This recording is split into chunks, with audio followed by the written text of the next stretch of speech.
Est-ce que tu étais au courant qu'en ce moment, l'OTAN est en train de réaliser son exercice militaire le plus important depuis la fin de la guerre froide? 90 000 soldats, 1100 véhicules terrestres, plus de 50 navires de guerre et 80 aéronefs. Voici les forces déployées par l'OTAN au cours de l'exercice Steadfast Defender 2024, ou Défenseur inébranlable en français, qui a débuté en janvier de cette année et qui s'achèvera fin mai prochain.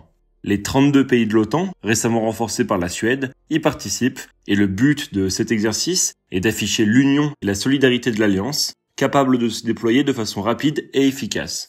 Près de 2 ans après l'invasion massive de l'Ukraine par la Russie, et alors que Moscou perçoit d'un mauvais œil la récente adhésion de la Suède, l'OTAN s'inscrit dans une démarche de démonstration de force, de dissuasion et d'entraînement de ses troupes. Une partie de ces exercices militaires se déroule dans la région arctique, zone particulièrement stratégique, dans laquelle la Russie renforce ses positions militaires depuis plusieurs années. Il y a dès lors plusieurs raisons à une telle localisation de ces exercices.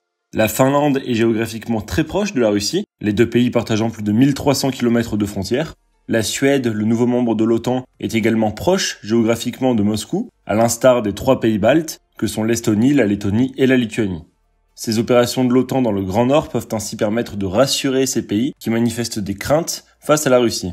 Outre cet enjeu sécuritaire, nous pouvons identifier d'autres intérêts stratégiques, notamment économiques. L'Arctique représente des enjeux économiques cruciaux, car le changement climatique pourrait entraîner la découverte d'importantes nouvelles ressources hydrocarbures, pétrole, gaz naturel.